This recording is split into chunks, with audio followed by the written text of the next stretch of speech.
I'm Joe from As the Joe Flies. And I'm Leslie from Trips with Tykes. And welcome back to Disney Deciphered. So we are back on our ride guides. We're back in Animal Kingdom.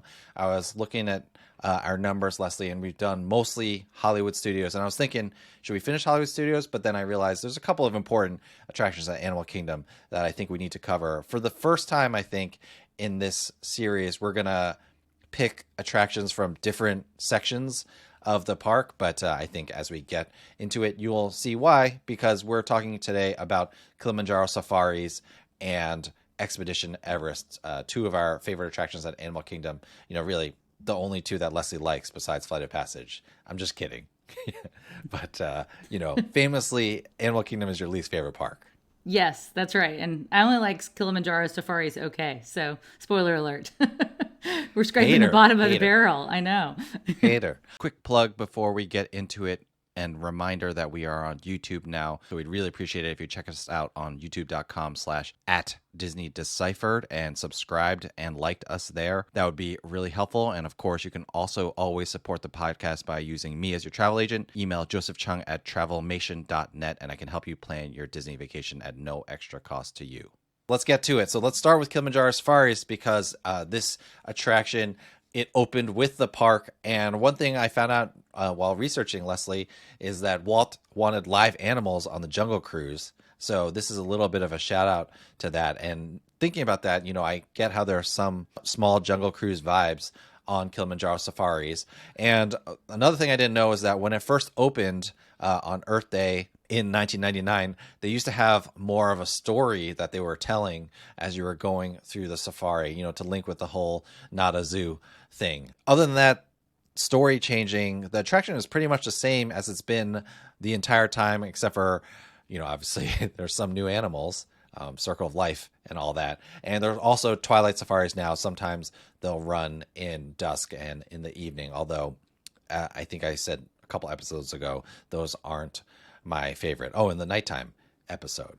Where we find Kilimanjaro Safaris in Animal Kingdom, it's in Africa, which is towards the back of the park. Actually, both these attractions are at what I would consider the back of the park. It's like the furthest you have to walk. And of course, there's no height requirement for Kilimanjaro Safaris. All right, so why don't you talk to us about the premise or backstory of the safari and, get us started with what's going on in the queue. The premise, straight from Disney, is set off in an open-air vehicle for a guided tour of an African savanna and spot live animals roaming free. So just like it sounds, you are on a miniature safari within the safe boundaries of a Disney park. There's actually a 110-acre preserve right there in Animal Kingdom, so you get a lot of space, like what zoos are moving to do, create these sort of more natural habitats instead of seeing animals in cages or, in smaller enclosures and things like that. So let's just start with the queue. I mean, it's a very long queue. I wouldn't be surprised if it's the longest anywhere in a Disney park. And you're really just roaming through. There are TVs on that are talking about the Harambe Wildlife Reserve, but there's not really too much in the queue. I mean, it's very minimally themed. I mean, you sort of get the setting of sort of being in Africa, but you're not getting a lot to keep your kids busy. One random fact about the queue, for those of you with little ones, and Joe, you're still in this stage a little bit, you actually drop your stroller off halfway through the queue, not right outside the entrance like you do on a lot of attractions. And it's sort of because where you get off and where you'll pick up the stroller at the end of the ride, there's kind of a parking area that is, spans the difference between the queue and the exit line. So kind of a strange one. So hop in line with your stroller instead of parking. I mean, I guess if you feel like you want to have it easily accessible as you're getting off the attraction. And in terms of pre-shows, none for this ride. And in terms of capacity, you are on a truck, an actual safari truck, and it holds about 30 to 35 people in, I don't know how many rows. I guess maybe about 8 rows, something like that, Joe, maybe a little more. And the attraction can take about 3,000 guests per hour on a ride that's roughly 18 to 20 minutes. It's a decently length ride, and it does have a high capacity, but that doesn't mean that it has short lines. In fact, quite the opposite. I was thinking about this, Leslie. I was like, it runs through so many people. Like, why is the line so long? And I think, and people don't really like repeat ride this attraction, but we'll get to it. But I think the reason why the line is so long is because it is the attraction that every single person who walks into Animal Kingdom is going to do. I mean, it is like the defining. I think we did an episode like, what are the defining attractions for each park, and obviously this is Animal Kingdoms. All right, so the ride itself, like Leslie said, it's an open air truck. Of course, it's covered, and you're going through the Harambe Wildlife Preserve. What kind of reminds me of the Jungle Cruise is that, you know, in Jungle Cruise you go on 4 different rivers all around the world. Well, as you travel through the reserve, you go through different biomes, like the savanna, a forest, a river. And so you're kind of going through different areas and seeing the different animals that are inhabiting all these areas. And I should say that Disney does an amazing job. It is impossible, except for I think maybe the section with the giraffes, but like a lot of the animals, they cannot access where the trucks are. But Disney has done such a good job with theming that you can't tell that you know, there are, it's like there's invisible barriers or something between you and the animals, so you really feel like you're going through a wildlife preserve, as if you were in Africa, just, you know, driving around the savannah or wherever. Lots of different animals to see: giraffes, hippos, elephants, antelope, gazelles, crocodiles, lions, rhinos, cheetahs. Oh my, 34 species of animals according to Disney that you can see. And definitely need to note here that you never know what animals you're going to see, and you're definitely not going to see all 34 species. They are living creatures, and, you know, just like I reference Jurassic Park way too much for a Disney podcast, but just like in Jurassic Park, you never know when that T-Rex is going to come out to visit. They don't go according to our schedules, right, Leslie? Yeah, that's totally fair. And, you know, depending upon which side of the truck you're sitting on, you'll see more of one and less of the other. So it's because of where the attractions are positioned along the path that the truck takes. The last thing to note is that the cast members who drive the trucks are excellent. Unlike the Jungle Cruise, actually, Leslie, we should have talked about this when we did the Jungle Cruise ride guide, but they're not actually driving those boats, are they? I had the same question. I don't know. We will Google Maybe. that, even though this episode is not even about the Jungle Cruise. But I guarantee you that the guides are actually driving the trucks, yes, on Kilimanjaro Safaris, and they do an amazing job of spotting wildlife, pointing it out to you. I think they do a really great job, and I don't think there are any duds that you can have. You know, they're not cracking corny jokes. They're just pointing out animals and giving you facts, and so the guides are really excellent for Kilimanjaro Safaris. All right, let's talk about who would enjoy this ride and who might want to skip it. Leslie, what do we got? All right, so I think this attraction really is for nearly everyone. I mean, this is a ride that babies and toddlers can enjoy. This is a ride that, you know, parents can enjoy, that the older generation can enjoy. So this is like we said, the defining attraction of the Animal Kingdom. So this is one that I don't think really anybody skips. I mean, the only time I skip is because, you know, I go regularly to Disney parks and I've done it before. But if you're taking, you know, a once in a lifetime or a once every 5-year kind of trip to Disney World, you're not skipping this attraction. As far as who might not like it, I mean, it is bumpy. You're in a Jeep-like vehicle on dirt roads that get wet and muddy. So there are places where it really is kind of bouncing you around. So I think folks, you know, need to at least be aware of that if they've got back problems or things like that, or if they get car sick, or, you know, if they have a especially young baby that they're holding, something like that. This might be one for put in the Baby Bjorn just to kind of keep the infant secure. So just be aware of that. But it's not so much that I think should really bother the vast majority of people. Yeah, and I get car sick, but, you know, you just kind of, it's open air, so it's not too bad. You know, I really feel like it's just an attraction you got to do, for the most part. Take that as you will. Let's talk about how to minimize your wait time in this attraction. I'll start with Genie Plus or Lightning Lane. Let me start by saying that Animal Kingdom is, I feel like, one of the parks that you can just get away with not paying for Genie Plus and still have a pretty great experience overall and mostly avoid lines. You know, we've said many times this is the park. Maybe don't buy Genie Plus. Maybe just buy individual Lightning Lane for Flight of Passage and handle it that way. But if you do have Genie Plus, definitely Kilimanjaro Safaris does not need to be at the top of your list of things to get. It can be second or third, depending on what you're trying to prioritize. I think one strategy that I like to do is Genie Plus it second, and then try to get Genie Plus on another ride quickly, early, right at park opening. And then after I've ridden that attraction, grab Kilimanjaro Safaris, because it won't be too much later than like 11 o'clock at that point, and then I can do something else and then roll into Kilimanjaro Safaris. So have it higher up your list at Animal Kingdom, but it doesn't have to be like the first thing that you get unless you like really need to be on it. Although getting it first means you're going to ride it through the Lightning Lane early, and that is not necessarily the best thing, because, you know, what are our tips for standby line strategies, Leslie?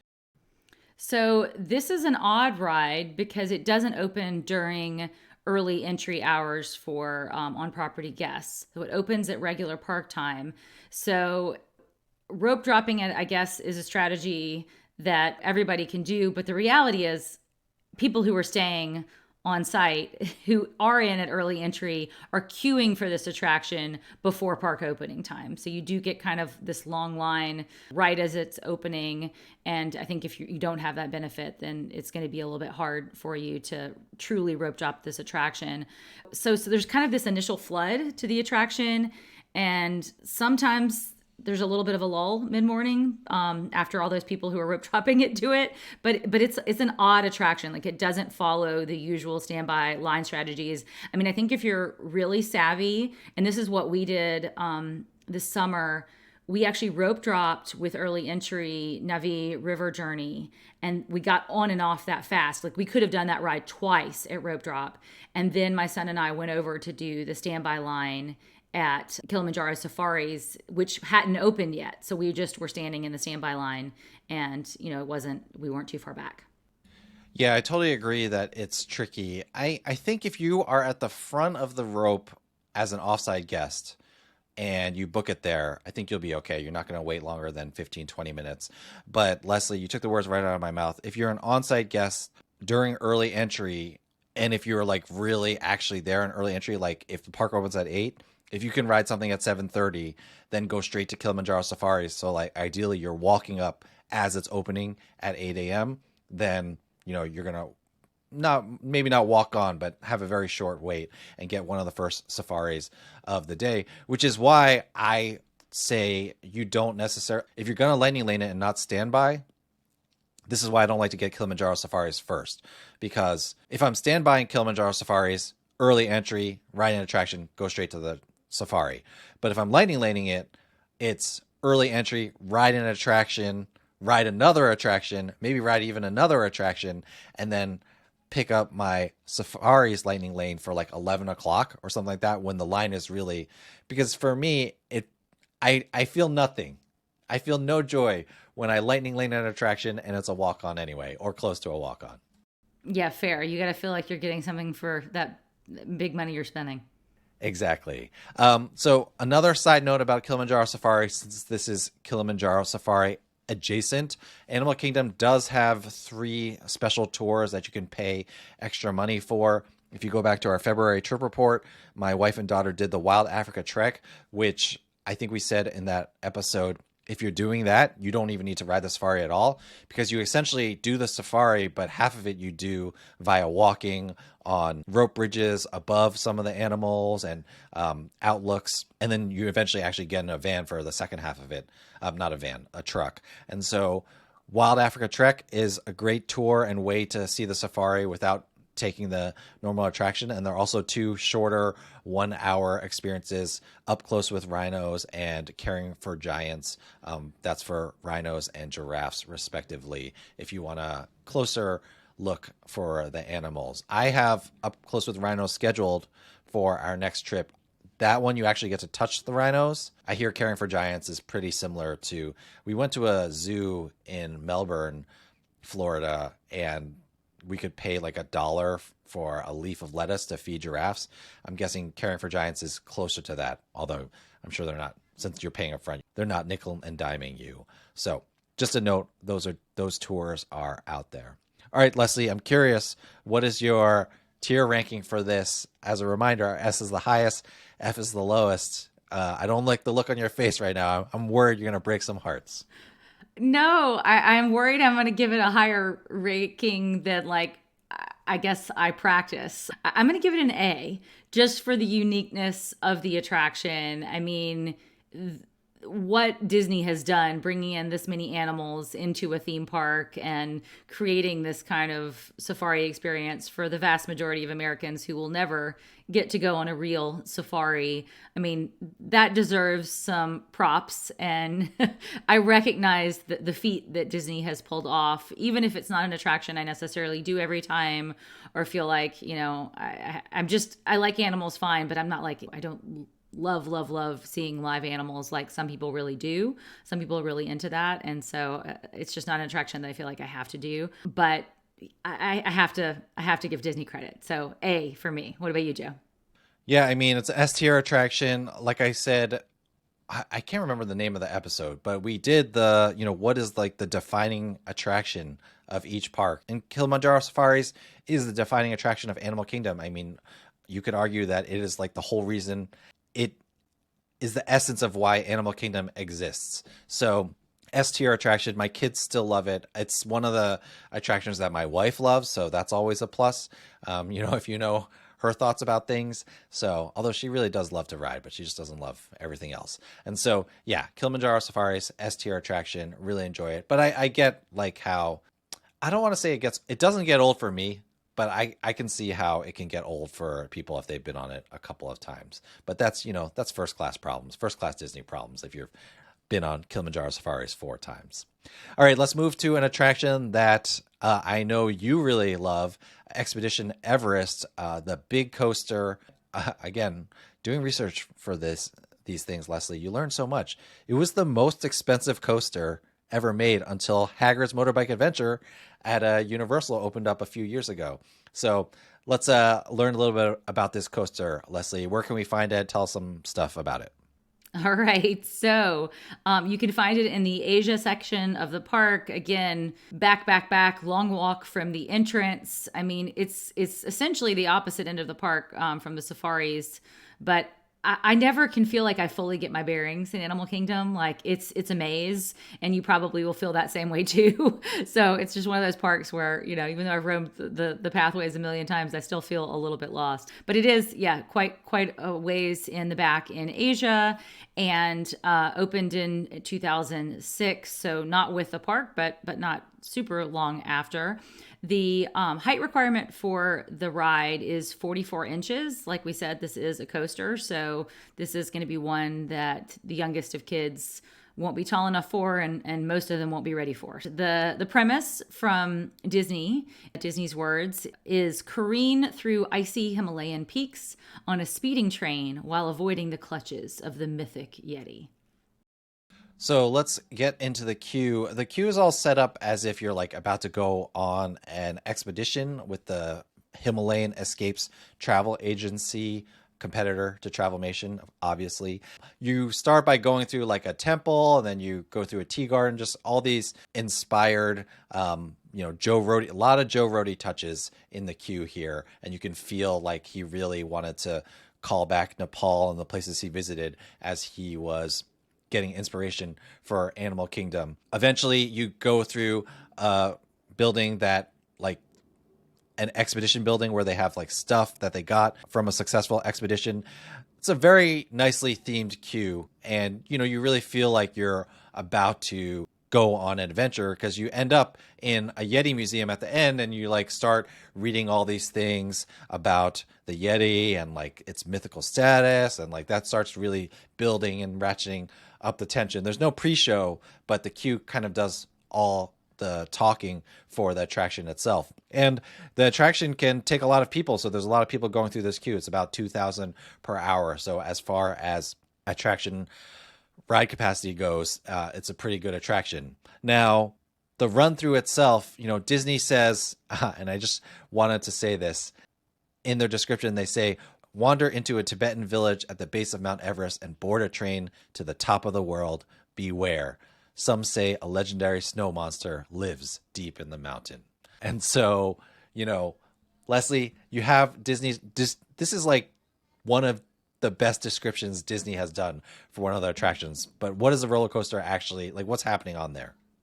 So what's happening is you're on this train and you're ascending up into the Himalayan mountains, and you're racing into the darkness of this mountain, and then suddenly you see the track ahead of you is broken. And I guess the premise is that the Yeti is Someone was tearing driving up the that track. mine car. Yeah, I don't know. Someone was driving that mine car because somehow you stopped it. Somehow you stopped. Somehow you stopped at the top of this broken track that you see ahead of you. And got to do your hair.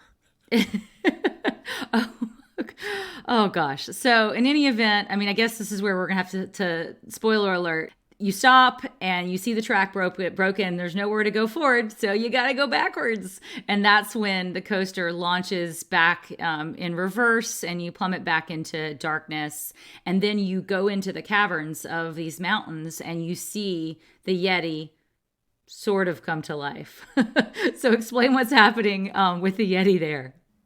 Yeah, it's funny. I guess they've given up, Leslie, because Disney's description says the mythical tale comes true as you see the shadow of a massive growling beast. So I think they've given up the ghost for that animatronic to work. When the attraction was originally built, this animatronic, I watched a video of it, Leslie. It was like rivaling the shaman in Navi River Journey levels of like lifelikeness, and especially like imagine. I watched a video of it when it was like having a spotlight shined on it.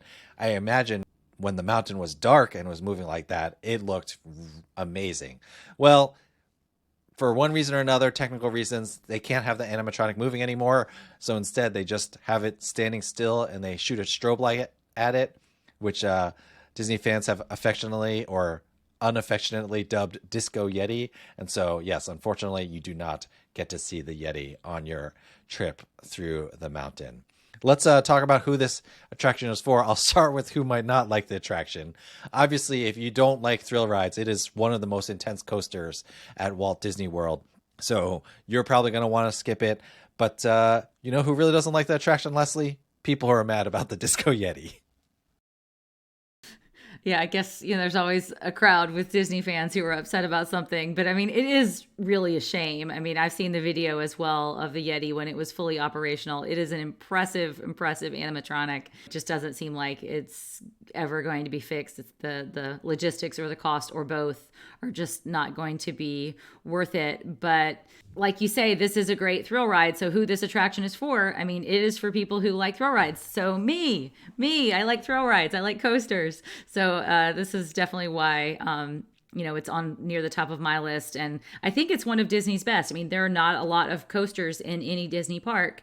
You've got, Rock and Roller Coaster, you've got Incredicoaster, but this is up there. This is one of those kinds of coasters that you really get thrills from, and that a lot of kids won't be ready for, even when they are tall enough for. Yeah, I think what I appreciate about this coaster is it, a coaster like Slinky Dog is like super smooth. Even Seven Dwarfs Mine Train, super smooth. And then, of course, you have the wooden roller coasters at a Six Flags or any theme park that are like super rickety. I feel like Expedition Everest is a great mix of the two. Like, you don't want to be going through this mountain searching for a Yeti and riding like a perfectly smooth coaster. Like, it needs to be, it needs to be bumpy. It needs to feel right. And I feel like they really got the feel of this coaster correct, which adds to the fear factor, which is another reason why it makes it one of Disney's best thrill rides. All right, let's get to Genie Plus Lightning Lane strategy. What do we got, Leslie? So this is not a priority with Genie Plus. I mean, again, like we say in Animal Kingdom, you may not need Genie Plus, but you're going to want to prioritize attractions in Pandora, Navi River Journey, as well as safaris before you're going to want to prioritize Expedition Everest. And the reason for that is its location It's so far back in the back of the park that it just takes guests a long time to get there. So there are a lot of times of day where the standby line is just quite short. And the attraction does have a single rider line that's what I use almost all the time, because my youngest certainly won't go on Expedition Everest, and for a while, my oldest wouldn't even do that attraction. So it's a ride that, I think a lot of adults, of parents of young kids, are doing solo anyway, and the single rider line is really a good way to do it. So other tips that you have for standby line strategies, because I do think that's how most people are going to do this ride. Yeah, I think you hit the nail on the head. It's just not, as far as thrill attractions go at Disney, it's just not, I don't want to say it's not popular. It is very popular, but it has a high capacity. It's too scary for a lot of people, and a lot of people aren't going to want to ride it twice. So I find that really, as long as you avoid that late morning, early afternoon period, like in the morning, like people don't go there at rope drop because it's too far into the park. And then by the end of the day, they're not going back, just like the focus of people's trips, like since Asia's all the way out there, or Expedition Everest is all the way out there, and then especially now that Kite Tails RIP is gone, there's no reason to be out there. And so, people aren't there a lot. So standby can be as low as like 15 minutes at 3 or 4 p.m. on a busy day, just because people aren't out there. And then, like you said, the single rider line is always available. And that's, if you love thrill rides, like you're going to have a good experience, and you just don't need Genie Plus to make it happen. So great standby line overall. All right, Joe, well, let's give it our ratings, and I guess I'll take the privilege of going first since I like this attraction. So surprisingly, I'm going to give it an A. I'm not going to give this a full S tier, and I mean, it has to get docked for the Broken Yeti. It just has to, because that is the big thing that is not the coaster. But the coaster itself is a great coaster. I mean, the concept of going forward and then into darkness and then going backwards and in and out of the mountain. I mean, it's great, and the thrills are excellent, but not having that extra touch of Disney Imagineering on the ride does take it down a notch for me. But this is one, when I'm in the parks by myself, I will ride it again and again and again in the single rider line. So it's sort of strange to me. I'm giving it the same tier as I'm giving Safaris, but for totally different reasons. Yeah, I'm at the exact same point as you. I was thinking, I guess I'm not docking as much for the Disco Yeti as I would, because it's an A tier attraction for me. I want to dock it for the Disco Yeti, but then grading it as a B tier attraction feels too low and unfair. So, I'll leave it as an A tier. We don't do pluses or minuses here. So Expedition Everest, A tier attraction. I just checked, Leslie, by the way, it's 1:00 Eastern as we're recording this, and Expedition Everest wait time is 20 minutes. So admittedly, it's a lighter week, but still, you don't need to worry about it when it comes to standby lines. And if you want to get your thrills in and you're at Animal Kingdom, you can ride this multiple times, no problem. All right, Joe, well, it's good to run through these Animal Kingdom attractions. Why don't we close it out with our traditional Disney do or don't? What do you have for us? Okay, so I have two. I will start with a Disney do. If you have a park hopper and you have Genie Plus, do save the majority of your Genie Pluses for your park hopping. In my mind, like we've said it multiple times, you probably don't need to Genie Plus Kilimanjaro Safaris if you've done it right. You probably don't need to rope drop Expedition Everest if you've done it right. Stuff like Dinosaur, maybe you rope drop it, but maybe you Genie Plus it, but you can do that early, right? You should be done booking your Genie Pluses for Animal Kingdom by 11, lunchtime at the latest. And if you're park hopping at 3 or 4 p.m., start stacking lightning lanes for the next park that you're going to. So an Animal Kingdom Magic Kingdom combo or an Animal Kingdom Hollywood Studios combo might be even better. Actually, Hollywood Studios might be too late. No, it should be okay by 11 a.m. unless, you're there on one of the busiest days. But if you have a park hopper and Genie Plus, you've spent a lot of money. But if you're in that situation, don't waste all your Genie Pluses at Animal Kingdom. Use those standby lines and what we said about these two attractions, and save those Genie Plus lightning lane allocations for your park hopping. My second Disney don't is a really short one and pretty random, but I thought of it as we were recording this episode. Don't worry about the rain when you're going on Kilimanjaro Safaris. In fact, in some ways it's like better because the animals don't care that it's raining. You're in a covered open air, but still covered truck anyway. And so I find that it gets a little bit less crowded because the crowds clear out regardless when it's raining. But it is like kind of your experience is completely, unless it's raining sideways, the same, whether it's raining or whether it's not raining. And in fact, you could argue that it's a more realistic experience when it's raining because, like I said, the animals don't care. So don't worry about the rain for Kilimanjaro Safaris. All right, that does it for our ride guide for Kilimanjaro Safaris and Expedition Everest. Let us know your thoughts on these attractions. DisneyDeciphered@gmail.com, at WWDeciphered on Twitter, and on Facebook and Instagram, Disney Deciphered. Thank you so much, everyone, for listening. If there are rides you want us to tackle next, let us know at all those places as well. Other than that, Leslie, thank you so much for taking the time to talk to me, and I will see you still trying to get my hair joke on Expedition Everest. Thanks, Joe. Hair ties.